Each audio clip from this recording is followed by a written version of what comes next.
menggigit benda-benda di sekitarnya gitu. Kemudian juga dengan cara mereka mencoba memasukkan ke dalam mulutnya apapun yang di sekitar mereka. Kemudian juga ketika sudah mulai besar mereka memanjat dan seterusnya, dan itu menurut saya dan menurut beberapa orang itu adalah proses penelitian, memastikan yang di sekitarnya tidak bermasalah dan yang pada akhirnya juga mereka mendapatkan pengetahuan baru. Oke. Nah, saya akan ulangi lagi bahwa penelitian yang baik itu selalu ada mula dari ide, ya, dari pernyataan-pernyataan dalam penelitian. Ya.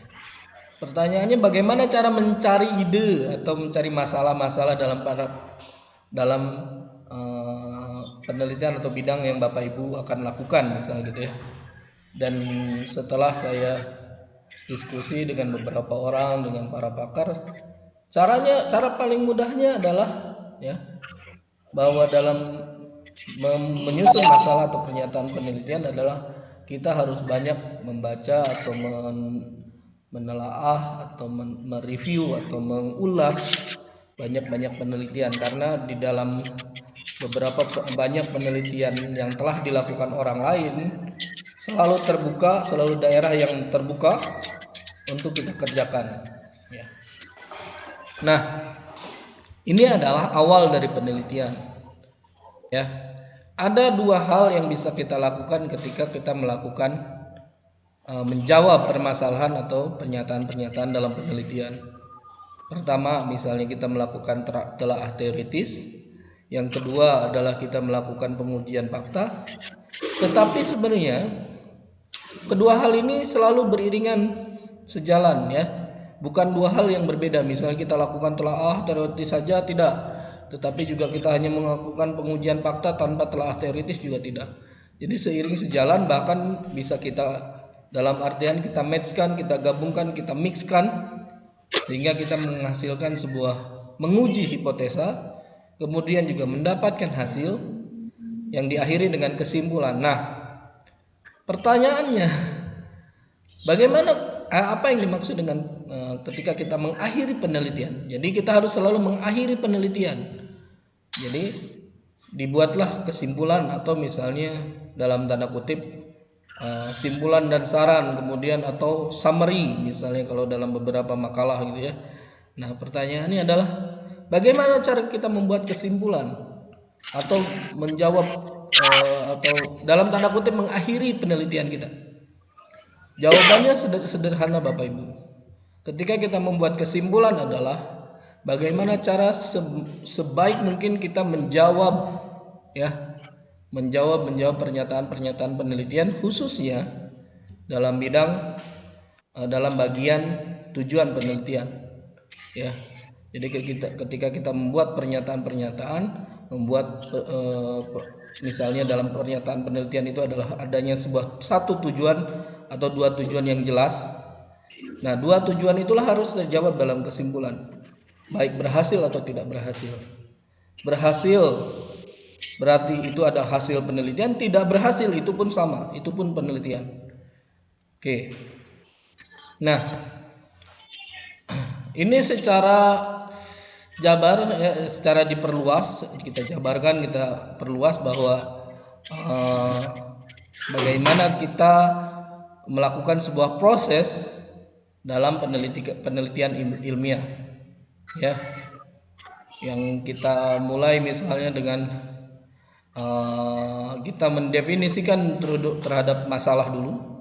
Jadi kita definisikan masalah dulu, kemudian kita lakukan mengkonsep, kita memframeworkkan konsep secara teoretikal. Tapi ada beberapa hal juga yang pernah saya lakukan, misalnya Bapak Ibu, saya pertama misalnya saya melakukan telaah konseptual dulu.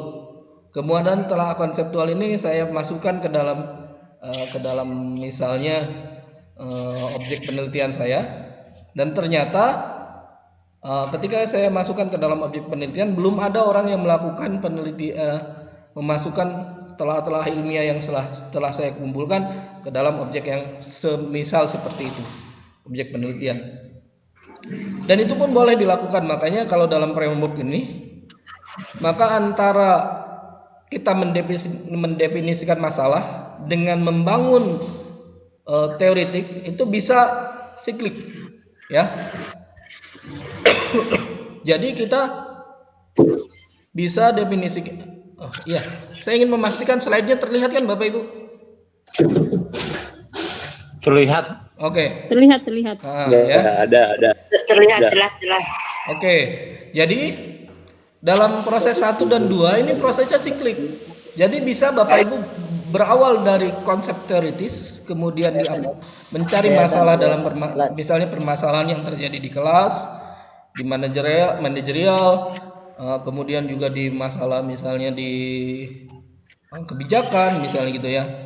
Jadi awalnya dari konsep teoritis, atau kita punya intuisi yang kita bangun berdasarkan pengamatan dan pengalaman, kemudian kita bangun konsep teoritisnya.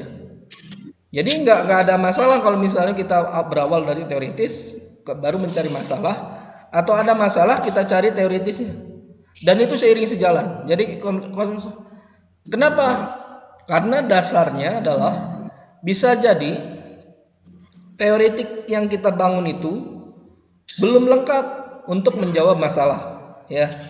Atau ya, misalnya kita punya masalah dan ternyata sudah ada konsep teoritiknya, ya, dan itu bisa seiring sejalan. Mana yang duluan muncul, itulah yang terbaik, ya, gitu. Jadi itu yang pertama. Nah, bagaimana cara mendefinisikan masalah? Bisa melalui pengamatan, preliminary data, bahkan Bapak Ibu, dalam mendefinisikan masalah pun itu adalah sebuah penelitian yang lain. Jadi satu penelitian yang khusus. Jadi ada namanya preliminary study atau misalnya preliminary research. Itu juga sebuah riset yang lain yang nanti bisa mendukung ke riset kita selanjutnya. Bahkan dalam observasi pun kita bisa melakukan dalam mini research misalnya gitu ya. Baru setelah itu kita lakukan theoretical concept, membangun frameworknya atau selanjutnya, ya. Nah, di mana posisi kuliah kita? Nah, sebenarnya kuliah kita itu ada di bagian 3 dan 4. Ya. Jadi, sebenarnya tugas saya adalah bagaimana membangun, misalnya dari problem kita sudah mendefinisikan problem, kemudian kita sudah membangun konsep, maka tugas saya adalah bagaimana Bapak Ibu bisa membangun atau mendeduksi atau menggeneration atau menghasilkan sebuah hipotesis, ya. Ya, jadi dalam metode penelitian itu ya sebenarnya diawali dengan bagaimana kita membangun hipotesis. Nah, misalnya untuk problem definition, kemudian framework konseptual, itu kan Bapak Ibu sudah mantap ya, karena bidang Ibu. Tapi kalau misalnya membangun hipotesis itu sebenarnya sebuah proses yang lain yang lebih banyak menggunakan konsep-konsep logis. Kemudian sejujurnya dalam bahasa matematik, ini adalah matematikal banget. Jadi bukan dalam hitungan ya Bapak Ibu, maksud matematik itu adalah proses berpikir logisnya, gitu.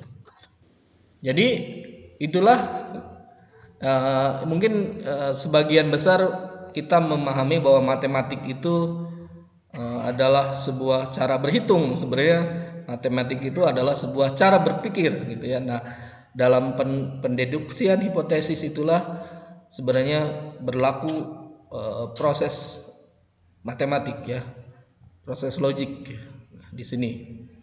Nah, kemudian dilanjutkan dengan hipotesis testing atau bagaimana kita menguji hipotesis, ya. Jadi pengujian hipotesis di sini, dan ini umumnya bisa berlaku misalnya kita membangun desain, kemudian bagaimana cara kita mengkoleksi data, bagaimana kita menganalisis dan interpretasi. Dan inilah yang menariknya di bagian ini Bapak Ibu, bahwa pengalaman beberapa tahun mengajar di S1 dan di S2, saya melihat bahwa ini pengalaman ya Bapak Ibu, bahwa data yang sama yang kita dapatkan, misalnya yang mahasiswa lama atau misalnya oleh dosennya didapatkan, maka kita bisa interpretasi baru. Kita bisa hipotesis, kita uji dengan hipotesis baru. Jadi dalam beberapa hal, misalnya dalam pengujian hipotesis ya, datanya nggak harus data baru. Atau misalnya intinya adalah bukan data yang benar-benar kita cari, kemudian kita mengolah datanya secara deskriptif dan seterusnya, tetapi sebenarnya adalah bagaimana kita membangun hipotesis baru, kemudian kita uji terhadap data tersebut, ya, fakta-fakta data tersebut, kemudian intuitif yang kita dapatkan dari sebelumnya, gitu ya, dan itu bisa menjadi penelitian baru. Jadi inilah apa yang bisa kita sebut bahwa kadang kita merasa bahwa kalau kita mengolah data dari orang lain atau data yang sudah baku atau yang sudah ada, misalnya ya dari data BPS, kemudian dari data misalnya data dari kampus misalnya ya, itu kan sudah diolah orang lain atau diolah oleh senior kita atau diolah oleh misalnya dosen kita atau orang lain, tetapi sebenarnya data tersebut pun bisa kita olah baru dengan membangun hipotesis dengan membangun dalam tanda kutip pengajuan teknik baru untuk menguji hipotesis ya. Misalnya ya, awalnya kita gunakan misal pengujian deskriptif, kemudian pengujian deskriptif tersebut ganti pada penelitian selanjutnya kita gunakan penelitian misalnya longitudinal, kemudian misalnya kita lakukan penelitian menggunakan time series misalnya ya, atau misalnya menggunakan penelitian jenis lain, dan itu diperbolehkan ya. Itu yang menarik dalam proses hipotesis testing. Atau dalam bahasa lain misalnya gini, dalam bahasa lain, satu data penelitian yang Bapak Ibu miliki itu sebenarnya bisa di testing hipotesisnya dengan berbagai cara, dengan hipotesis yang berbeda, dengan cara yang berbeda, yang pada akhirnya Bapak Ibu akan menghasilkan banyak penelitian dari data yang sama. Pertanyaannya kan kadang kita berpikir jangan-jangan plagiasi gitu ya, secara sederhananya gitu ya, jangan-jangan plagiasi. Tidak, plagiasi itu jika ya, pertama itu bukan data Bapak Ibu ya, yang kedua adalah Bapak Ibu ngambil secara keseluruhan gitu. Tetapi kalau misalnya data tersebut milik kita dan kita sudah izin ke pemiliknya, ke jurnalnya, kemudian kita beri hipotesis baru, maka itu bukan plagiasi, tetapi itu adalah penelitian baru yang kita bangun berdasarkan hipotesis yang kita bangun, gitu ya. Jadi itu bukan sebuah plagiasi, ya. Nah, jadi inilah yang perlu kita bangun, bahwa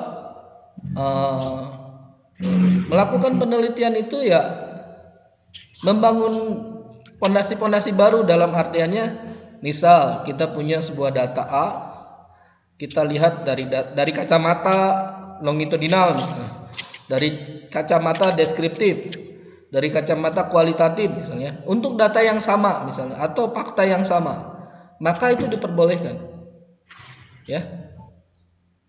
Itu yang perlu saya pahamkan ya ke Bapak Ibu gitu. Kemudian di hipotesis testing itu sebenarnya sebagian besar ya, ini ada di bab 3 di bagian metode dan analisis.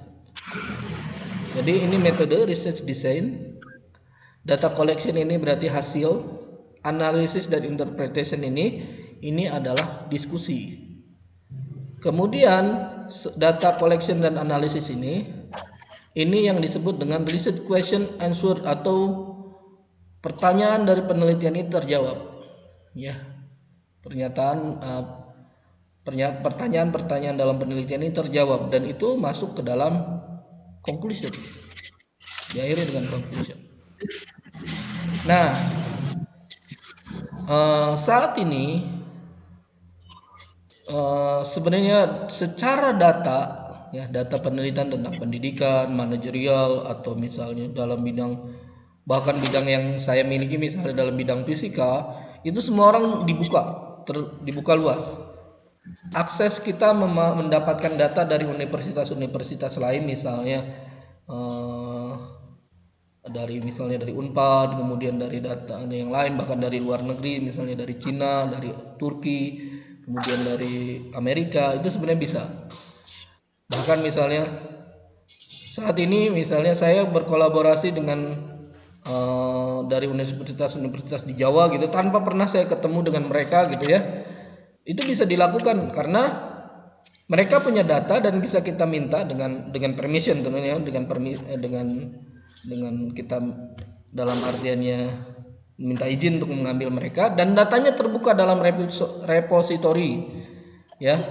Bahkan saat ini juga saya menyimpan data di repository UIN, misalnya data tentang penelitian yang saya lakukan, kemudian data tersebut diambil oleh orang Jepang, oleh orang Cina, kemudian oleh orang Jawa, orang Sumatera gitu. Tapi itu bukan sebuah plagiasi. Kenapa? Karena mereka membangun hipotesis sendiri, ya, yang di Sumatera membangun hipotesis sendiri, di Jawa, di Cina gitu, di Jepang gitu, dan seterusnya. Itulah kenapa jadi nanti konstruksi bangunan keilmuan kitanya akan naik terus. Kenapa? Karena dari sudut pandang kita hanya bagian yang kecil, sudut pandang orang lain bagian yang kecil, dan itu akan membangun sudut pandang yang besar nantinya. Tapi ya resikonya ya kita harus bisa berdiskusi dengan diri kita sendiri, dengan orang lain, bahwa ini tujuannya untuk membangun keilmuan, ya, ini tujuannya untuk membangun keilmuan, sehingga pada akhirnya kita akan melihat gambaran besarnya. Ibaratnya kalau sering dikasih contoh adalah kita hanya melihat buntut sapi, yang lain hanya lihat tanduknya dan seterusnya gitu. Itu ya Bapak Ibu. Nah, inilah gambaran besarnya. Nah, oke. Kemudian ya, kuliah kita ada di paradigma kuantitatif. Jadi kita akan menguji teori-teori melalui pengukuran variabel, ya, variabel penelitian dengan angka-angka, dengan misalnya ordinal, kemudian nominal dan seterusnya. Kemudian kita melakukan analisis data dengan prosedur statistik. Nah, sebenarnya ini di kelas S1 kita sudah pernah belajar itu, kemudian S2 juga kita pernah belajar gitu ya, prosedur statistik. Jadi saya kira mata kuliah, bagian dari kuliah statistik kita simpan saja di akhir lah. Ya. Di awal juga nggak apa-apa, biar saya mudah mengajarnya. Dan Bapak Ibu juga sudah lebih ahli lah dari saya kalau dalam bidang itu. Kemudian serta kita gunakan pendekatan deduktif untuk menghasilkan pemahaman kita atau menjawab pertanyaan-pertanyaan penelitian, ya. Atau misalnya kita melihat paradigmanya kualitatif. Jadi kita melihat berdasarkan kondisi realitas secara menyeluruh, kompleks, kemudian rinci, dan paradigma kualitatif juga bisa beririsan dengan paradigma kuantitatif atau sebaliknya, ya. Ya, saling melengkapi lah kalau dalam bidang saya saling melengkapi. Karena teori-teori yang dibangun oleh misalnya matematisian itu kan sifatnya kualitatif. Tapi kami sebagai orang eksperimen misalnya gitu sifatnya kuantitatif. Tetapi saling mengisi Bapak Ibu. Paradigma-paradigma logis misalnya deduktif, induktif, kemudian dan lain-lain, secara logis lah itu sifatnya kan kualitatif. Tetapi pengukuran misalnya ke kelas, pengukuran misalnya ke masyarakat itu kan sifatnya kuantitatif, tapi juga dasarnya pasti kualitatif dulu. Secara teoretik, kemudian frameworknya itu harus terlihat dulu. Nah, ini sebenarnya sudah sering kita dengar ya, bahwa pendekatan deduktif itu berpangkal pada suatu peristiwa yang kebenarannya dapat diketahui atau diyakini, ya. Ya, kemudian kita berakhir pada suatu kesimpulan atau pengetahuan baru yang bersifat khusus misalnya. Misalnya saya pakai baju hitam, kemudian biasanya yang pakai baju hitam orangnya ganteng gitu. Maka saya secara khususnya, oh, berarti saya ganteng gitu. Gitu ya. Silogismenya gitu. Nah, oke. Kemudian ya sudah biasa lah premis mayor, kemudian premis minornya, kemudian kita akhiri dengan konklusi gitu ya. Biasa itu mah. Mau pendekatan deduktif paradigma kuantitatif atau paradigma kualitatif, semuanya tetap sama. Silogisme tetap seperti itu ya.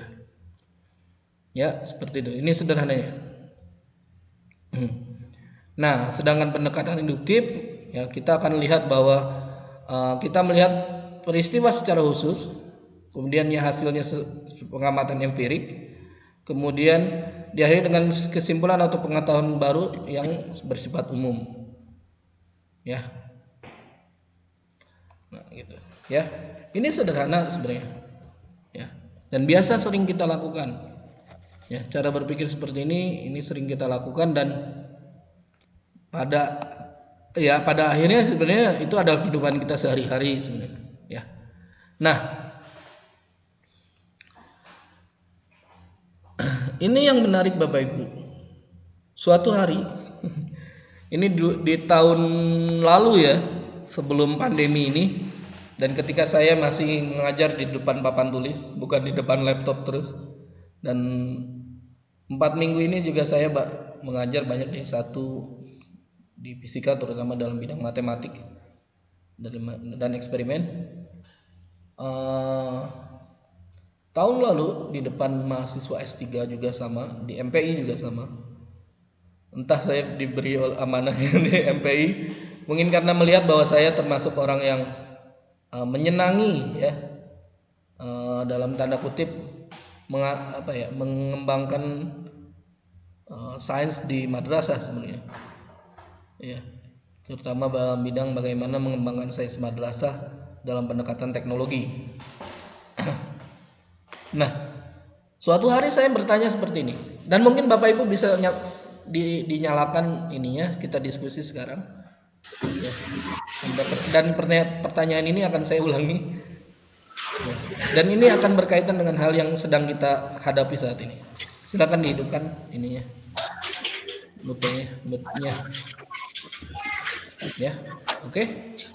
Siap. Sudah siap ya.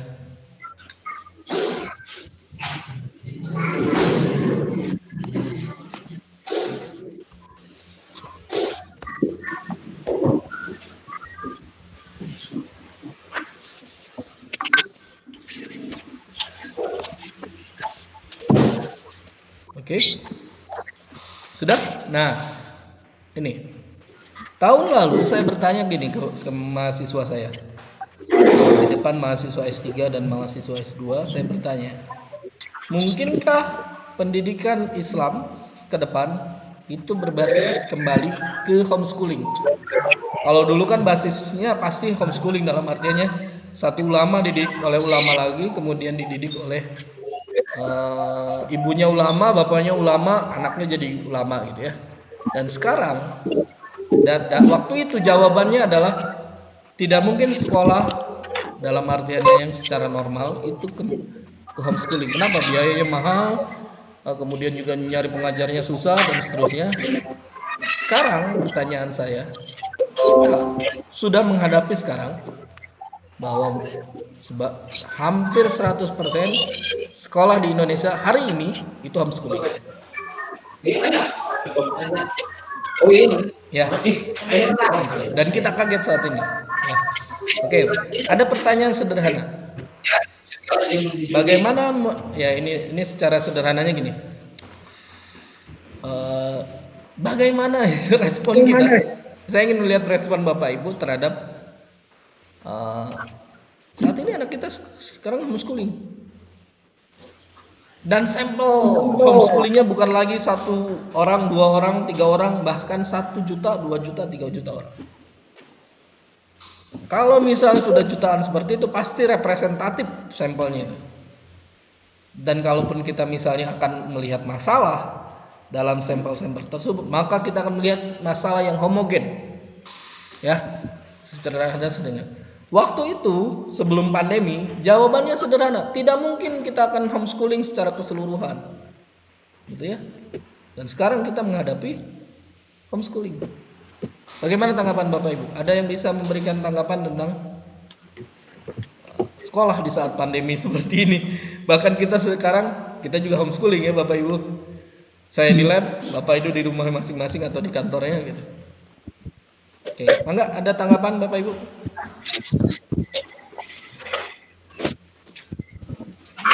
Ada? Selesai. Pak. Silakan. Saya tes sampai jam 3. Ada siapa yang mau menanggapi? Ayo, Pak. Menanggapi Pak. Ya, silakan. Siapa Siapa dulu? Bapak namanya? Saya Taufik. Oh, Pak Topik, mangga Pak Topik. Ya, sebenarnya.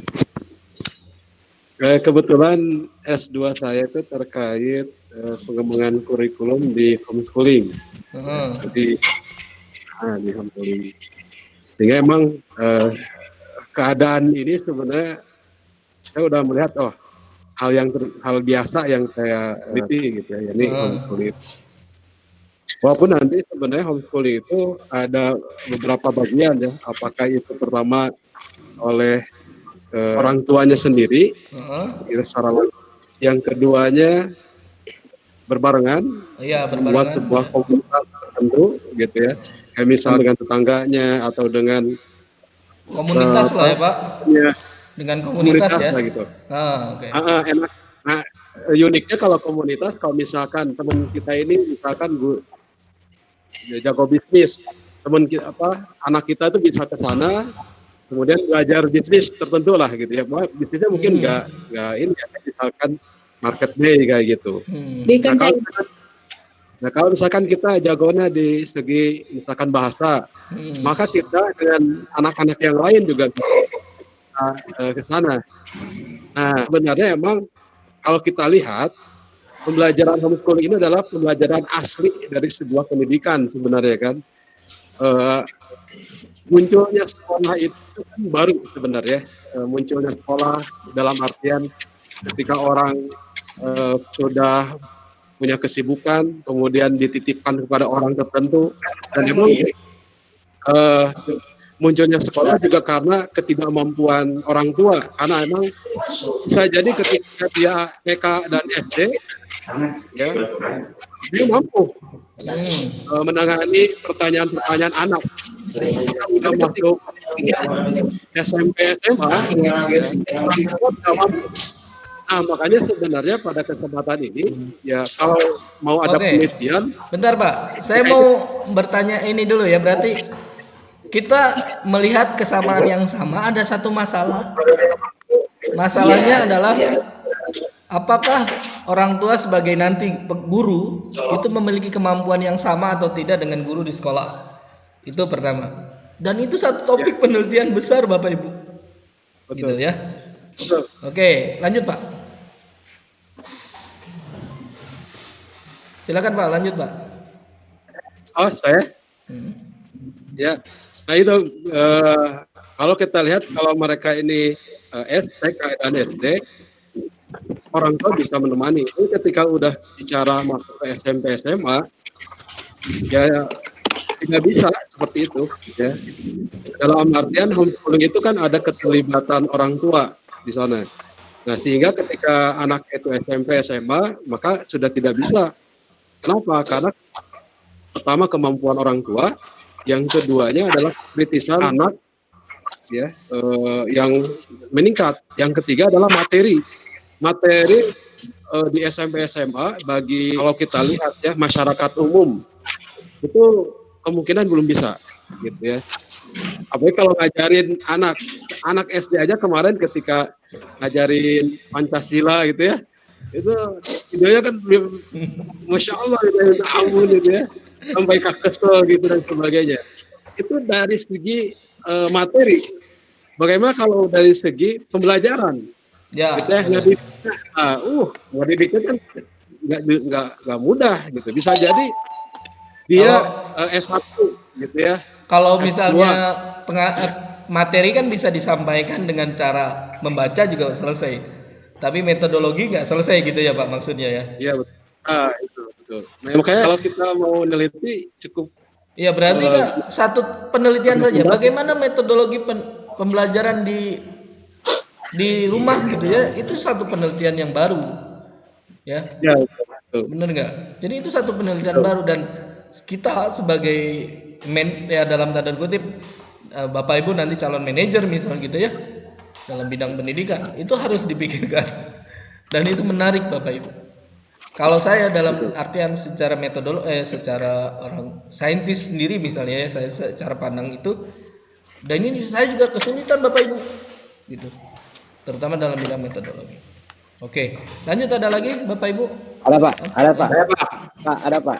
Oke, silakan. Dengan Bapak siapa? Dari Aman, Pak. Dengan Kak, Bapak? Dari Aman. Oh, Heriawan. Daryaman. Oh, oke, maaf. Ya, mangga Pak, silakan. Kalau menurut saya untuk harus ada di saat sekarang ini harus ada perpaduan antara pembelajaran homeschooling dan di luar tuh, Pak. Oke. Silakan ke sana. Dengan berbagai asumsi nanti di riset kita itu kita saat ini kan zamannya beda jeung zaman baheula lah intinya. Benar. Jadi dengan melihat situ kalau homeschooling kan belajar namun dihadapkan sama kelemahan orang tua. Kelemahan orang tua misalkan gitu. Tetap harus ada perpaduan antara di luar dan di dalam keduanya. Yang di dalam dan homeschooling dari orang tuanya itu sebagai dasar dan nanti tambahnya dari luar. Gitu. Dan ini juga insya Allah di hasil penelitian juga insya Allah hasilnya baik gitu Pak. Insya Allah. Jadi maksudnya mix metode ya Pak? Ya, gabungan Pak. Gabungan antara misalnya metode di homeschooling secara murni atau homeschooling secara tetap formal gitu ya? Ya, itu saya lebih ke gabungan seperti itu. Oke. Itu menarik Pak. Jadi itu satu topik penelitian baru Pak. Maksudnya yang bisa kita lakukan gitu. Dan banyak sekali yang akan bisa kita lakukan. Ada lagi Bapak Ibu yang mau ini? Ya Pak. Ya, Asep Kurnia Pak. Asep Kurnia Pak. Saya Pak. Asep Kurnia Pak. Oh, mangga Pak Asep. Atau Bu Is? Ya. Bu Is dulu ya Pak. Punten ya Pak. Oh iya. Ya, biar seimbang gender lah. Mangga Bu Is. Ya, terima kasih Syukron. Kalau saya melihat kondisi hari ini terkait dengan homeschooling, ini adalah jawaban yang memang dulu ada sebuah pernyataan bahwa perempuan itu tidak mesti memiliki pendidikan yang tinggi. Hari ini adalah jawabannya. Terbukti kondisi sekarang yang paling hampir 90% itu yang mendidik di rumah bahkan mendampingi pembelajaran itu adalah seorang ibu. Artinya statement yang dulu itu sangat lemah sekali dengan kondisi sekarang. Oke. Artinya ada peningkatan kualitas seorang ibu baik pendidikan formal ataupun pendidikan non formal. Benar. Oh itu satu benar Bu. Cara pandang ibu itu adalah satu topik tersendiri Bu.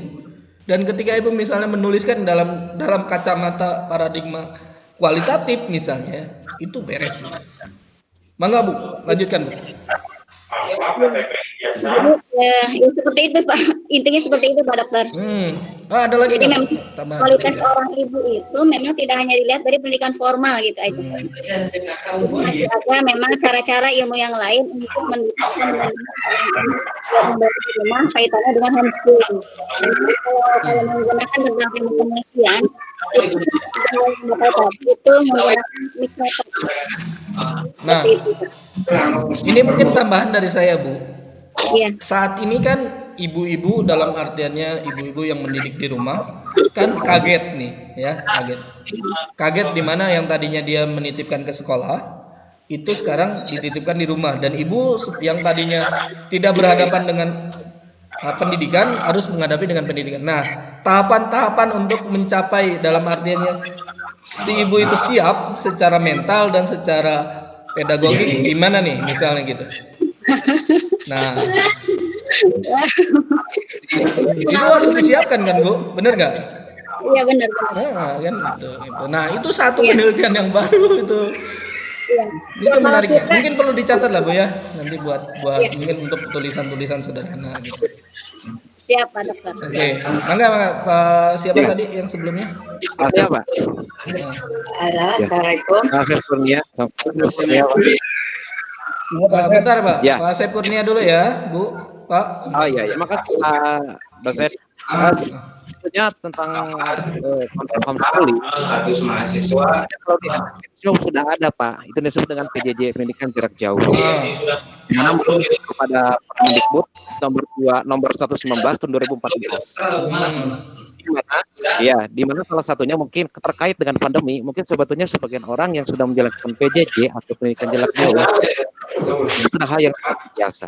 Yang jadi pertanyaannya adalah apakah orang tua di rumah itu kompetensi keahliannya atau kompeten sesuai dengan guru yang ada di sekolah? Ya, sebetulnya itu Pak, itu pertanyaan saya tadi ke si Ibu. Ya. Bagaimana cara tahapannya biar siap gitu ta? Itu begini Pak. Pengalaman kami itu di sekolah itu dari KD itu ada dibagi dua Pak. KD yang bisa diajarkan di sekolah itu dengan teori. Yang kedua adalah KD yang diajarkan untuk orang tua, di mana guru itu menjadikan guru itu datang ke rumah, kemudian memberikan mata pelajaran yang KD-nya yang di sekolah, kemudian memberikan istilahnya itu cara kerja dari orang tua sejauh mana KD yang dititipkan oleh guru atau wali kelas itu untuk di rumah, apakah sesuai dengan kompetensi yang diajarkan atau tidak. Walaupun sebetulnya hal-hal yang terkait dengan kekurangan kelebihan mungkin itu hal yang udah biasa Pak. Kemudian yang berikutnya, kalau khusus kita lihat dari pendidikan di SMK, kalau di SMK itu mengenal dual sistem. Yang pertama mungkin terkait dengan pandemi, KD yang diajarkan di industri, yang kedua adalah KD yang diajarkan di sekolah, yang sebetulnya itu harus didukung oleh IDUKA atau industri dan dunia kerja dan orang tua Pak. Jadi sebetulnya kalau kita merujuk kepada PJJ, pendidikan homeschooling itu mungkin hal yang sudah biasa. Karena ada sebagian besar kita kan bukan itu Pak masalahnya gitu. Betul. Iya, itu. Nah, karena mungkin sedikit terakhir dari saya Pak, mohon maaf. Sebetulnya mungkin plus dan minus terkait dengan homeschooling itu tidak semua anak memiliki HP. Dan semua ketika anak memiliki HP mungkin hanya kuota terbatas atau kuota chattingan. Seperti itu. Kemudian mungkin di sana salah satu solusi dari kami mungkin dengan cara apa? Dengan cara adanya sistem kelompok yang komunitas tetap gitu ya Pak. Ya, komunitas protokoler yang di mana wali kelas atau guru yang ditunjuk, guru pemomong itu datang ke sekolah tersebut. Seperti itu mungkin dari kami. Ya, terima kasih Pak Bu. Pak, cara pandangnya ya. Ya, terima kasih sama-sama Pak dosen. Cara pandangnya. Jadi ini bayangkan ya, Mbak, dari obrolan kita, setiap orang punya cara pandang berbeda, cara melihat yang berbeda, dan cara analisis yang berbeda. Pada akhirnya itu akan membangun konstruksi keilmuan yang tepat untuk misalnya dalam tanda kutip membangun penelitian, membangun pembelajaran sekolah misalnya di saat pandemi misalnya gitu secara umum. Itu kan bangunan besarnya dan cara pandang kita masing-masing misalnya Bapak tentang KD pembelajaran misalnya di sekolah, KD di rumah gitu dan seterusnya. Itu menjadi cara pandang satu. Ibu yang tadi membangun cara pandang gender itu cara yang kedua dan seterusnya gitulah. Dan itu cukup menarik dari hanya satu topik masalah yang sama gitu ya. Oke, ada lagi yang mau bertanya Bapak Ibu? Maaf, mengungkapkan boleh. Siapa? Dengan Ibu siapa? Bu Siti Masruro. Bu Siti ya, silakan Bu Siti. Ya. Bismillahirrahmanirrahim. Sangat menarik sekali membahas tentang homeschooling ya. Di sini mungkin yang lebih banyak berperan adalah ibu-ibu ya. Atau mungkin untuk bapak-bapak karena saya pihak dari orang tua sebagai ibu. Jadi yang sangat berperan penting di homeschooling adalah seorang ibu. Justru tadi saya ikut menjawab pertanyaan Bu siapa yang pertama itu ya. Jadi justru di sini tantangan bagi orang tua zaman sekarang adalah bagaimana seorang ibu meningkatkan kualitasnya untuk mendidik anak-anaknya di rumah. Karena dari awal sesuai dalam hadis kan, seorang ibu adalah madrasah bagi orang tuanya. Inilah kewajiban seorang ibu untuk terus meningkatkan pendidikannya. Jadi sekolah tinggi itu bukan hanya untuk untuk mencerdaskan putra-putra dan generasinya. Terus ya cara bagaimana memixkan ya, tadi ada tentang kurikulum homeschooling itu sepertinya belum disosialisasikan ke masyarakat banyak, sehingga orang tua itu tidak mendapatkan tantangan bagaimana mengembangkan anak-anaknya di rumah. Itu aja mungkin ada di antara teman-teman bapak-bapak atau ibu-ibu yang bisa share pengalaman, boleh itu aja. Ya, terima kasih Bu. Dan bahkan ini misalnya gitu ya, termasuk dalam hal mempersiapkan mental Bapak Ibu, ya. Mental yang pertama juga itu satu topik penelitian yang menarik juga dalam bidang pendidikan saat ini di saat pandemi. Sisi lainnya adalah kesiapan teknologi pasti ya Bapak Ibu. Kemudian nah, ada satu lagi Bapak Ibu yang perlu kita perhatikan adalah bagaimana cara kita melakukan penelitian pendidikan, misalnya dalam hal homeschooling ya Bapak Ibu. Misalnya dalam hal homeschooling, kemudian bagaimana cara kita melakukan penelitiannya? Kita tidak bisa mengunjungi mereka juga tidak bisa mengunjungi kita. Kemudian sampelnya sebenarnya sudah sangat banyak. Bagaimana menentukan sampel yang tepat dan seterusnya, itu juga sebuah tantangan Bapak Ibu. Misalnya kita gunakan teknologi, misalnya Google Form atau misalnya obrolan Google Meet, dan sekarang misalnya pertemuan jarak jauh, meeting jarak jauh, kemudian nge-zoom atau yang lainnya, mungkin itu adalah salah satu cara atau alternatif ya Bapak Ibu untuk kita melakukan penelitian dalam masa pandemi ini. Dan itu pun salah satu topik yang dalam yang saya lihat adalah ya salah satu cara juga kita salah satu topik penelitian yang bisa kita lakukan ya, memilih ya metode penelitian yang tepat ya pada saat pandemi seperti ini gitu ya. Dan ada yang kedua Bapak Ibu, berkaitan dengan pendidikan yang tadi, ada satu pertanyaan menggelitik Bapak Ibu. Pertanyaannya, kemana arah pendidikan kita ya, misalnya setelah pandemi berakhir? Apakah balik lagi ke saat sebelum pandemi atau sudah setelah pandemi? Dan itu pun satu kajian yang menurut saya berat dan harus dilakukan oleh seorang calon-calon dokter yang seperti Bapak Ibu sekarang gitu. Bahkan sekarang misalnya saya memikirkan misalnya bagaimana cara saya membangun laboratorium di sains dan teknologi gitu ya, dan dalam perspektif setelah pandemi berakhir. Apakah kita mempertahankan kondisi saat pandemi atau sebelum pandemi, atau kita punya paradigma baru? Dan itu itu tantangan terbesar kita Bapak Ibu. Karena dalam tanda kutip ya, sekarang saya berhadapan dengan Bapak Ibu adalah para peneliti-peneliti dalam bidang pendidikan, dalam bidang MPI ya, manajemen pendidikan Islam ya. Oke, dan kita detailnya misalnya ya. Misal ya, pembelajaran misalnya di sekolah pendidikan agama Islam hanya 2 jam di sekolah, misal gitu ya. Sekarang justru lebih banyak. Kenapa? Karena anak-anak bisa ke masjid, anak-anak diajarin oleh orang tuanya gitu, dalam hal pembiasan Islam itu ya. Tetapi juga ya tantangan bagi orang tua yang nggak bisa misalnya gitu, misalnya ngajinya belum benar misalnya gitu, atau hal lainnya. Oke, gitu ya.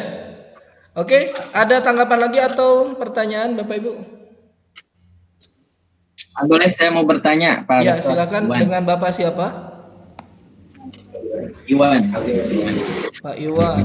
Ya, Pak Iwan Sanusi ya. Pertanyaan saya lebih mata kuliah kita kan memang tentang metodologi penelitian kuantitatif. Tapi melihat fenomena khususnya di S2 dan S3, termasuk kalau kita lihat dulu ya, lebih menekankan penelitian yang sifatnya kualitatif gitu ya. Nah, oleh karenanya saya minta pandangan Pak Dokter terkait ini. Yang berbeda tentu kalau dia satu seperti variatif dan objektif tentang kuantitatif. Itu ya pertanyaannya. Jadi lebih memiliki melihat bagaimana pandangan dari Pak Dokter terkait ini dari berbagai sudut pandang, barangkali apakah dari segi kemudahan ataupun dan hal-hal lainnya. Itu yang pertanyaan pertama. Yang kedua, terkait dengan di penelitian yang sifatnya tadi dibahas tentang homeschooling ini, ada satu fenomena lagi terkait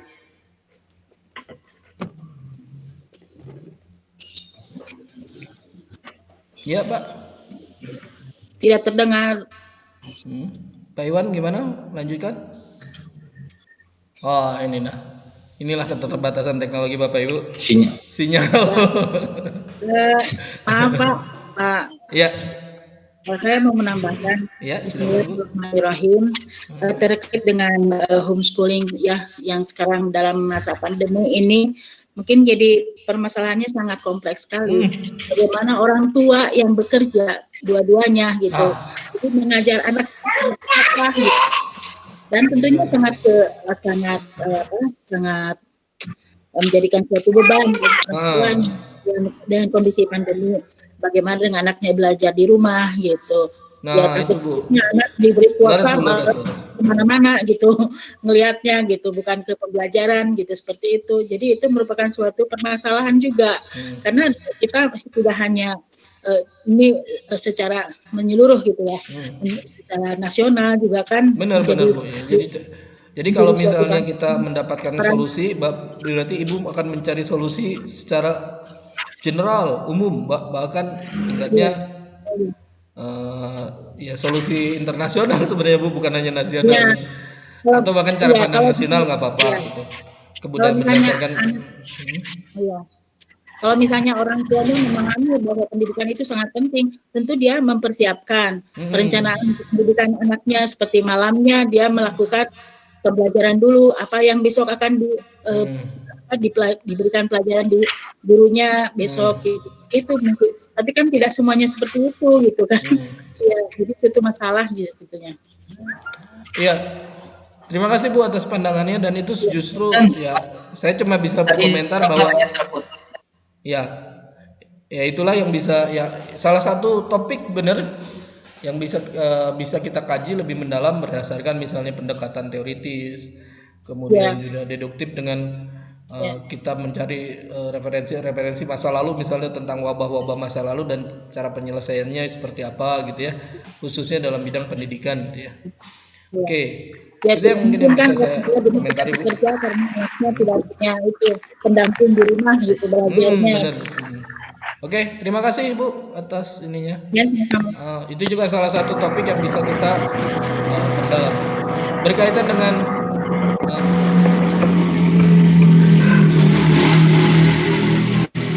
ya, mangga di-mute Bapak Ibu. Oke. Nah, untuk pertanyaan tadi Pak Iwan Sanusi, tanggapan saya sederhana Bapak Ibu. Bagaimana sebenarnya penelitian kualitatif dan kuantitatif itu sebenarnya seiring sejalan. Bahkan misal kita mixkan, dalam artiannya kita gabungan antara penelitian kualitatif didukung juga fakta-fakta kuantitatif gitu ya. Atau secara garis besar saya tidak melihat bahwa satu lebih unggul dibandingkan satu, misalnya kuantitatif lebih unggul dari kualitatif atau kualitatif lebih unggul dari kuantitatif. Tidak. Cara pandang saya adalah bahwa saling melengkapi ya.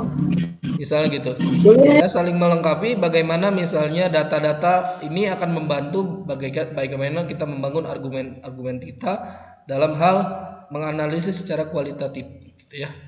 Bahkan kualitatif juga bisa membangun argumen-argumen untuk data-data penelitian kuantitatif. Jadi itu sebenarnya bukan hal yang perlu buat saya ya itu sama, seiring sejalan dan bisa saling kita, misalnya kemampuan Bapak Ibu misalnya kuatnya di kuantitatif, ya itu silakan jalankan penelitian di kuantitatif. Kalau kualitatif maka jalankan di kuantitatif. Tetapi yang pasti ini yang saya sering jelaskan bahwa saat ini kita nggak harus mengambil data secara terbuka, misalnya mengambil data kemudian pergi kemana. Kita bisa mengambil data-data yang telah diambil orang lain, kemudian kita olah secara argumentatif, hipotesis, ya, dan seterusnya gitu ya. Jadi yang kita bangun adalah bangunan kualitatifnya. Misalnya kita bangun argumen-argumen berdasarkan penelitian sebelumnya untuk menjelaskan data yang sudah dijelaskan orang lain juga, tapi dengan cara pandang yang baru. Jadi masih seimbang lah. Dan kita bisa lakukan keduanya atau bisa masing-masing, penelitian yang satu atau kualitatifnya hanya kuantitatifnya dan seterusnya. Ya. Jadi tidak ada. Dan kemudian juga misalnya penelitian kebijakan pasti di data. Penelitian kebijakan kan umumnya dia kualitatif ya, tetapi juga dia tetap harus berpijak pada data-data kuantitatif. Ya. Ketika kita ingin, misalnya Bapak Ibu nanti bisa jadi kepala dinas atau misalnya jadi kepala Kemenag, ketika Bapak Ibu mengambil kebijakan yang sifatnya dalam tanda kutip kualitatif, ya, berdasarkan pemahaman Ibu yang kualitatif, Bapak Ibu yang misalnya pemahamannya ya, kemudian tapi itu harus berdasarkan kebijakan, misalnya berdasarkan data-data kuantitatif, misalnya dia ngambil data BPS, kemudian dari data Kementerian Agama gitu ya. Dan itu bukan sebuah yang perlu dipertentangkan dan itu saling melengkapi. Itu yang menurut saya bisa sampaikan. Mungkin ada tanggapan dari Pak Iwan atau dari yang lainnya? Ya. Mohon izin Pak Dokter. Mangga. Pak Maki silakan. Ini dengan siapa?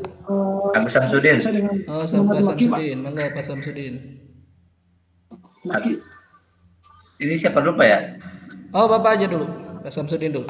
Bagus, ya bagus. Oke, Assalamualaikum Pak Dokter. Mohon izin bertanya. Mata kuliah yang sekarang, terutama saya ingin bertanya di penelitian kolaborasi, karena memang pada kenyataannya sekarang seumpamanya kami pun melakukan penelitian itu tanpa bertatap muka ya. Pertama ingin mendengar penjelasan lebih jauh tentang penelitian kolaborasi. Kalau seumpamanya saya yang menyusun teorinya, kemudian penelitiannya dilakukan di tempat lain oleh orang lain juga seperti tadi kan ya Pak.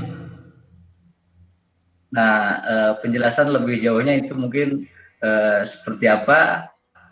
Dan kemudian yang kedua mengenai penelitian, saya pernah mendengar gitu ya Pak, terkait ada kesamaan judul antara penelitian yang satu dan penelitian orang lain gitu.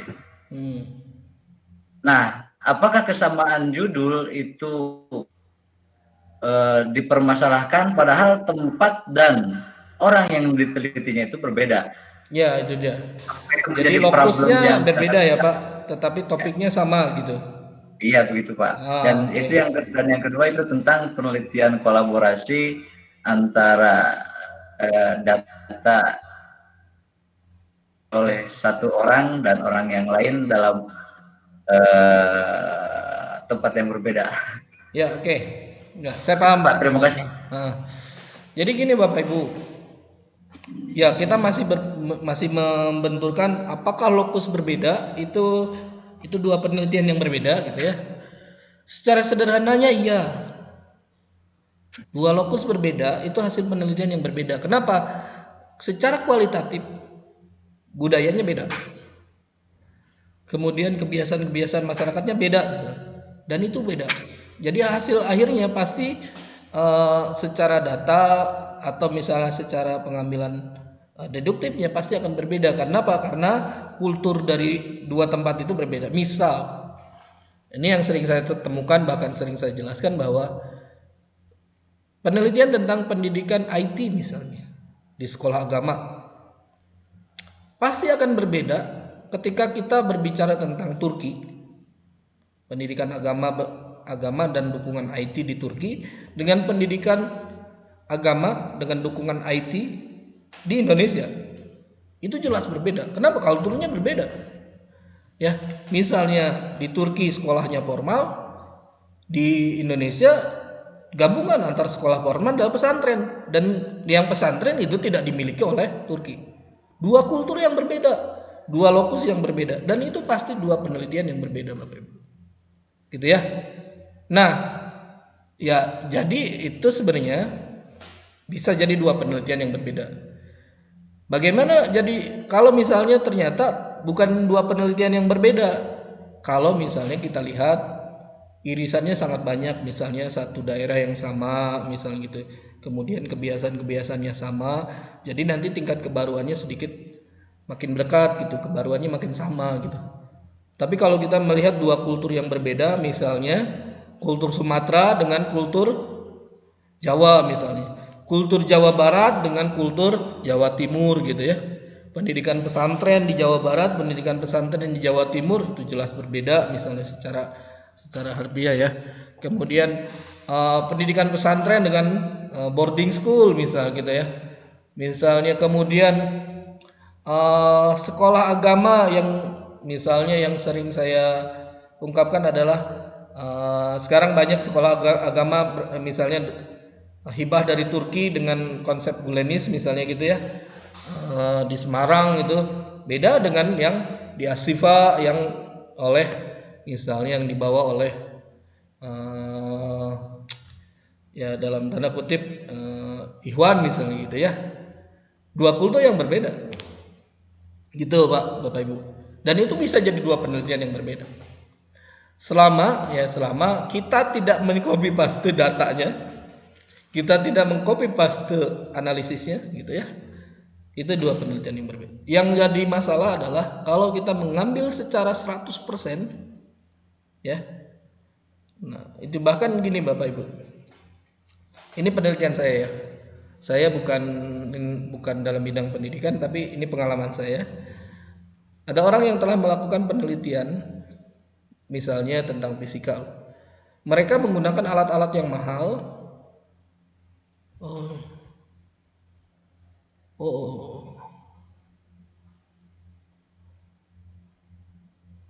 Sudah nyampe Bapak Ibu?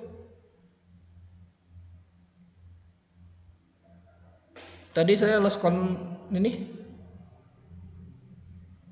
Putus Pak. Oh sudah ya. Tadi sinyal WiFi dari kampusnya ini hilang. Jadi saya pernah mengalami gini Bapak Ibu. Ada beberapa penelitian di luar negeri yang ternyata dia menggunakan alat yang mahal untuk topik yang sama dengan yang saya lakukan di kampus di UIN. Kemudian saya berpikir bagaimana cara mencari tekniknya, dan saya hanya menggunakan smartphone yang dalam tanda kutip di bawah 3 jutaan misalnya. Sedangkan penelitian di luar negeri dengan topik yang sama dengan yang saya lakukan itu menggunakan alat yang ratusan sampai jutaan dolar misalnya gitu. Saya lakukan hanya menggunakan smartphone yang murah. Dan ketika saya teliti dan hasilnya bagus, saya laporkan ke jurnal misalnya gitu. Ternyata itu bukan sebuah plagiasi, tapi itu adalah sebuah cara pandang baru, intinya adalah membangun konstruksi keilmuan yang baru, dan itu diperbolehkan gitu. Misal gitu ya, ada penelitian di Jepang tentang pendidikan gitu ya, pendidikan fisika misal gitu ya. Mereka natif teknologi, sedangkan kita enggak gitu ya. Nah, misalnya mereka menggunakan teknik-teknik yang berdasarkan teknologi tinggi, ya kita kembangkan dengan teknologi yang ada di sekitar kita misalnya. Dan kemudian berhasil, lokusnya berbeda, cara pandang budayanya berbeda, kemudian cara teknik metodologinya atau didaktiknya berbeda. Itu sebuah kebaruan Bapak. Itu yang mungkin yang bisa saya sampaikan tentang masalah kebaruan untuk tentang lokus ya. Dulu saya termasuk yang rada jangan gitu ya kalau lokusnya berbeda. Tapi setelah saya pahami baik-baik, ternyata dua lokus yang berbeda, kalau misalnya kulturnya berbeda, kemudian juga cara pandang awalnya berbeda, itu nggak masalah. Makanya ini yang saya sarankan Bapak Ibu, kalau masalah judul ya, kalau masalah judul lebih baik hindari benar-benar judul yang sama gitu ya, judul yang sama plek sama bersing ya jangan. Tapi kalau misalnya ada sedikit tentang lokusnya, misalnya pemanfaatan IT dalam pendidikan agama Islam di Indonesia misalnya gitu, nah itu boleh. Jadi ada lokusnya, di Indonesia itu lokus. Nanti sama dengan kalimat yang pemanfaatan IT untuk pendidikan agama Islam di Turki misalnya atau di Malaysia. Nah itu udah jelas. Walaupun lokusnya berbeda, topiknya sama, tapi lokus berbeda, pasti hasilnya berbeda. Nah, bahkan penelitian itu bisa menggabungkan kualitatif dan kuantitatif. Kenapa? Karena kajian budayanya, kajian lainnya itu bisa masuk. Gitu. Oke? Gimana? Cukup Pak Samsudin? Gitu. Insya Allah Pak cekap. Alhamdulillah. Kalau ada pertanyaan lagi Bapak Ibu, 5 menit lagi ya Bapak Ibu. Mohon izin. Oh ya. Pak, mohon izin bertanya. Ya silakan. Dengan Bapak siapa? Halo. Dengan Bapak siapa? Pak Denny. Ya mangga Pak Denny, silakan. Assalamualaikum. Waalaikumsalam warahmatullahi wabarakatuh. Berkaitan dengan tadi pertanyaan yang Bapak sampaikan ya tentang homeschooling. Saya ada satu pernyataan dan satu pertanyaan gitu ya. Pernyataannya memang homeschooling sebenarnya sudah menjadi sesuatu hal yang pokok karena saya memahaminya begini Pak Dokter. Di tumbuh kembangnya itu peserta didik atau anak kita itu kan dari 3 pilar. 1 pendidikan keluarga, 2 pendidikan formal atau madrasah sekolah, 3 adalah di masyarakat. Ya, ini saya teringat waktu saya diskusi dengan Pak Rektor ya, Pak Mahmud waktu beliau berkunjung Carry Day di acara kegiatan saya, bahwa 3 pilar ini tidak bisa dipisahkan. Nah, ini menjadi menarik menurut saya. Ini penelitian yang harus dikaji. Bahwa selama ini justru pendidikan keluarga yang justru istilahnya nemurahkan gitu lah kasar. Jadi sudah disekolahkan, benar Pak. Termasuk saya juga, saya termasuk yang seperti itu. Nah ini justru tamparan bagi kita dengan pandemi ini. Sebenarnya kuncinya kan di pendidikan keluarga. Tanggung jawab sampai dunia akhirat pun yang dipertanyakan adalah keluarga, orang tua. Ya. Tapi orang tua apalagi, ini Pak, ada harus disekolahkan cenah. Jadi nanti tanggung jawabnya ke guru gitu. Ya, dengan sudah lunasnya administrasi dengan sebagainya gitu. Justru itu yang harus diteliti, Pak. Ada apa? Cara pandang apa? Di keluarga seperti itu. Padahal kuncinya adalah kalau dipertanggungjawabkan justru nanti kembali kepada keluarga. Tapi untuk pengembangan di keluarga terbatas, maka dibutuhkanlah pendidikan formal. Dari mulai SD, SMP atau MI dan perguruan tinggi kan itu. Ini justru kuncinya. Saya menarik waktu itu Pak Rektor, saya akan mencoba untuk meneliti ini gitu ya. Makanya saya ingin kuliah di S3 di UIN juga, salah satunya punya obsesi itu. Sekarang tepat dengan kondisi yang tepat gitu ya. Dan situasi yang tepat, saya kira Bapak harus mendalami ini karena ya ini dibutuhkan. Ya. Dan harus cepat Bapak Ibu. Ini itu yang masalahnya. Ya harus cepat. Betul. Karena masalah yang kita hadapi itu membuat kaget. Pertanyaannya. Ya silakan Pak. Ya. Nah itu pernyataan saya gitu. Jadi memang ini sesuatu yang 3 pilar ini tidak bisa dipisahkan satu sama lain gitu ya. Jadi kita tidak jadi oh ya di keluarga, oh ya menurut saya kondisi apapun, mau daring mau apapun, 3 pilar itu yang harus menjadi satu sorotan bagi kita dan harus teliti menurut saya kan ya. Terus gimana? Nah, kalau pertanyaannya, Dok. Nah, ini salah satunya memang ketika kita mengadakan penelitian, kan saya mengadakan penelitian tindakan madrasah sekarang PTS karena saya kebetulan kepala madrasah, kepala sekolah. Iya, mangga Pak. Gimana? Ini kita ketika mengambil sampelnya itu ini rada susah karena kan kalau penelitiannya dengan saya kan biasanya observasi, wawancara dan lain sebagainya. Tapi kalau seperti ini bagaimana pertanggungjawabannya atas PTK saya atau PTM saya gitu, Dok. Nah, itu dia pemanfaatan teknologi tidak bisa dihilangkan, Pak. Jadi tetap Bapak bisa memanfaatkan teknologi untuk memperbesar sampel. Ya. Intinya agar representatif. Ya. Kemudian juga mungkin Bapak harus memperluas nantinya. Tapi ya pemanfaatan teknologi tetap bisa dilakukan. Itu yang mungkin saya bisa pikirkan ya. Yang bisa saya jawab, tapi ide-ide masih terbuka. Itulah keuntungan Bapak sebenarnya. Semua orang sekarang tidak punya jawaban yang tepat untuk menjawab itu. Termasuk juga saya. Ya. Tapi salah satunya pemanfaatan teknologi bisa. Mungkin ini ya, Pak. Bisa lewat telepon WA secara langsung berhadapan-hadapan walaupun tidak secara tempat tapi secara waktu biasa bisa kan seperti itu. Atau misalnya Google Form Google Form boleh, silahkan gitu ya. Atau misalnya cara interaktif yang lain gitu ya. Itu nggak masalah. Karena apa? Segala teknologi atau segala teknik dalam wawancara mungkin harus bisa dilakukan selama ya kita mencari dalam tanda kutip kan penelitian cara paling efektif lah. Dan saya tidak bisa punya jawaban toh harus gini gitu, nggak bisa. Tapi mungkin menurut saya cara pandang saya adalah menggunakan teknologi tidak mengurangi esensi dari penelitian Bapak. Itu ya yang selama ini harus menggunakan misalnya dalam wawancara ketemu muka kemudian kuesioner secara langsung sekarang bisa lewat Google Form gitu dan seterusnya. Nggak masalah, Pak.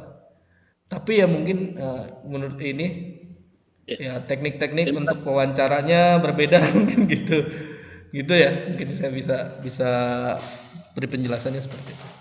Atau membuat Google Form-nya gimana caranya supaya sesuai dengan standar kuesioner penelitian gitu dan seterusnya. Ya gitu Pak yang bisa saya sampaikan. Terima kasih, Dok. Ya, hapunten ini sinyalnya kurang bagus. Pak, silakan dengan Ibu siapa? Ya, Pak Dokter. Iya, silakan Bu. Kedengeran suara saya? Halo. Ya, kedengeran nggak suara saya? Dengar, Pak. Oke, putus-putus ya sinyalnya. Ya, Pak. Mungkin. Biasanya di UIN makin siang makin banyak pengguna internet jadi sinyalnya kurang bagus. Ya mangga Bu, mangga silakan Bu. Pak Dokter. Ya silakan Bu, silakan. Ya silakan. Ya. Oh oke. Ya Pak Dokter, terima kasih. Kedengaran Pak? Ya kedengaran. Gimana? Ya silakan Bu. Silakan. Ya. Silakan aja. Terima kasih Pak Dokter. Dengan melihat Bapak yang masih muda, saya optimis materi pembelajaran mata kuliah metodologi penelitian kuantitatif ini bisa berjalan bagus gitu Pak. Oke. Pertama harapan kami tentunya karena diri yang sudah tua begitu ya, sudah lama dari kuliah S1 S2-nya. Tentunya membutuhkan bimbingan yang sangat teknis gitu ya Pak terkait dengan mata kuliah metodologi penelitian kuantitatif ini. Kalau boleh saya berharap di beberapa sesi itu Bapak memberikan step-step ataupun langkah-langkah konkret gitu ya dalam menyusun sebuah disertasi, karena jujur mungkin ini yang menjadi problem besar bagi mahasiswa S3 itu. Banyak yang terkendala karena tidak selesai dalam hal menyusun disertasi. Nah mungkin ini bisa dikarenakan bisa jadi karena mungkin teknik dan cara yang benar tidak dipahami secara bagus oleh seluruh mahasiswa. Oleh sebab itu di awal perkuliahan ini saya memiliki harapan dari Bapak sebagai dosen yang masih sangat muda, terlihat juga sangat kompeten dengan beberapa karyanya yang sudah Bapak hasilkan. Saya berharap banyak, mudah-mudahan seluruh mahasiswa S3 tahun ini bisa sesuai target selesai, tentunya dengan bimbingan yang sangat terarah, diawali dari mata kuliah metodologi ini. Itu intinya Pak, jadi kami butuh bimbingan, dan kebanyakan dari kami bermacam-macam memang, banyak kalau di manajemen itu memang kebanyakan adalah mereka-mereka yang memiliki lembaga begitu. Tentunya itu sangat memungkinkan untuk penelitian kuantitatif, dan termasuk saya termasuk orang yang menyenangi kuantitatif. S1 S2 saya juga kuantitatif. Nah, tetapi saya ke depan itu berharap Bapak memberikan semacam template ataupun step-step dalam setiap langkah begitu Pak, sehingga pada akhir perkuliahan itu sudah jadi gitu, minimal proposal itu betul-betul yang sesuai dengan platform yang diharuskan oleh UIN gitu, oleh UIN sebelum menjadi Bandung. Itu satu ya Pak. Terima kasih. Yang kedua, yang kedua, menanggapi permasalahan homeschooling saat ini, kebetulan saya pengawas PAI Pak di Kementerian Agama. Saya melihat di lapangan memang permasalahan saat ini itu sangat kompleks. Permasalahan bukan hanya dihadapi oleh sekolah, oleh orang tua ataupun oleh lembaga, tetapi yang jauh lebih berat adalah permasalahan dihadapi oleh siswa itu sendiri Pak. Iya. Yang cara saat pandang ini bagus Bu, cara pandang bagus Bu. Jadi siswa itu saat ini yang saya tahu itu sudah sangat dalam posisi psikologis yang tidak stabil Pak. Banyak anak yang tiba-tiba emosional, banyak anak yang tiba-tiba marah-marah di rumahnya begitu, karena nggak mau belajar terus pakai online begitu, karena mungkin ada yang hilang dari dirinya, yaitu sosialisasi dengan orang lain. Apalagi kelas-kelas awal, kelas 1, saya kebetulan punya anak kelas 1, itu sangat nggak enak banget katanya, karena mungkin di awal-awal biasanya anak kalau sekolah awal itu kan senang sekali gitu. Ini tiba-tiba nggak ada, dan setiap hari harus nongkrong di HP begitu ya, dengan tanpa bimbingan seorang guru, apalagi membaca, menulis dan sebagainya. Jadi memang positif dan negatifnya pasti ada. Nah, oleh sebab itu mungkin ke depan seperti pertanyaan Bapak tadi, mungkinkah homeschooling ini dipertahankan atau kembali ke semula? Nah, tentunya atas permasalahan itu saya beranggapan bahwa ini adalah sebuah option ke depannya. Karena bagi sekolah yang sudah jalan dengan hal homeschoolingnya, di mana siswanya siap, orang tuanya siap, ya terutama untuk SMA, jenjang SMA, itu bisa menjadi sebuah pilihan gitu. Tetapi bagi yang tidak siap, pemerintah juga tetap harus mengakomodir yang dengan sistem kembali ke semula, karena jujur rakyat Indonesia saat ini belum siap gitu ya, belum siap meskipun memang Bu, secara bagaimana membuat tahapan-tahapannya biar siap tapi dalam waktu cepat, kan itu yang pertanyaannya ini tuh. Mula Pak. Iya Bu, ya saya paham maksudnya. Jadi yang saya lihat di guru juga masalahnya besar juga Pak. Masalah dalam menyiapkan materi yang biasanya disampaikan secara face to face tiba-tiba harus di-online kan. Itu guru juga banyak yang merasa kerepotan harus bagaimana menyajikannya. Ketika bikin video itu orang tua tidak menerima karena memakan kuota yang besar. Ketika membuat PPT juga begitu. Banyaklah alasan-alasannya sehingga materi tidak tersampaikan dengan baik. Apalagi dalam hal sistem penilaian sikap atau keterampilan itu jauh lebih susah karena di situ butuh yang namanya tatap muka kalau untuk penilaian sikap, bagaimana menilai perilaku siswa ketika berhadapan langsung. Jadi banyak problema yang dihadapi sekolah. Iya Bu. Itu Pak. Ya itulah problem-problem itu bukan hanya jadi pertanyaan kita Bu. Buat Bapak Ibu yang sekarang sedang mengambil doktor, pertanyaan-pertanyaan itu jangan hanya jadi problem dan jadi pertanyaan kita. Kita harus mencari solusi ini dan jadikan tulisan Bapak Ibu. Ya.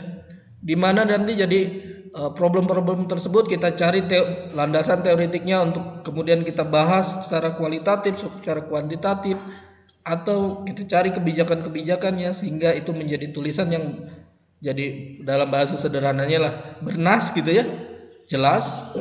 Nah itulah saatnya sekarang Bapak Ibu. Bapak Ibu sekarang sedang menjalani program doktoral dan saya kira saat yang tepat dengan topik yang tepat sekarang.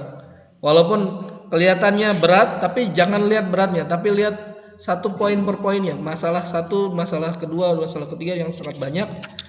Buat saya itu modal.